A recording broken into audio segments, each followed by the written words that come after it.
President Bashar আল আসাদের পালানোর পর সিরিয়ায় একের পর এক হামলা চালাচ্ছে ইসরায়েল। দেশটির কয়েকশো জায়গায় হামলা করেছে তেল আবিব। এর মধ্যে মোহাম্মদ আল বশিরকে অন্তর্বর্তী সরকারের প্রধান হিসেবে নিয়োগ দিয়েছে বিদ্রোহীরা। বিদ্রোহী গোষ্ঠী হায়াত আল সামের নেতৃত্বে গঠিত হয়েছে এই সরকার। সিরিয়ায় প্রেসিডেন্ট বাশার আল আসাদের ক্ষমতাচ্যুতির পর এখন বিদ্রোহী গোষ্ঠীগুলো তৎপর রয়েছে অন্তর্বর্তী সরকার গঠনে। এরই মধ্যে বিদ্রোহীরা মোহাম্মদ আল বশিরকে এই সরকারের প্রধান হিসেবে নিয়োগ দেওয়া হয়েছে।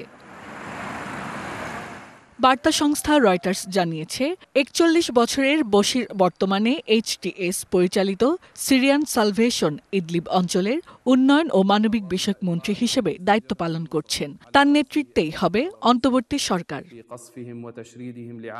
Double million offer Walton fridge কিনে পেতে পারেন ২০ লক্ষ টাকা, রয়েছে কোটি কোটি টাকার নিশ্চিত উপহার। পেশায় প্রকৌশলী আল বশিরের জন্ম ১৯৮৩ সালে ইদলিব অঞ্চলের আল জাওয়া শহরে। আলেপ্পো ইউনিভার্সিটিতে ইলেকট্রিক্যাল ইঞ্জিনিয়ারিং বিভাগের ছাত্র ছিলেন তিনি। এরই মধ্যে সিরিয়ার সাবেক প্রধানমন্ত্রী মোহাম্মদ আল জালালি বিদ্রোহীদের হাতে ক্ষমতা হস্তান্তরে সম্মত হয়েছেন। সোমবার এইচটিএস এর প্রকাশিত এক ভিডিওতে আল বশিরের সঙ্গে এইচটিএস এর নেতা জোলানি সহ সিরিয়ার সাবেক প্রধানমন্ত্রীকে নিয়ে বৈঠক করতে দেখা যায়। এদিকে ক্ষমতা হারানো বাশার আল আসাদ রাশিয়ায় আছেন কিনা তা নিশ্চিত করেনি রাশিয়া।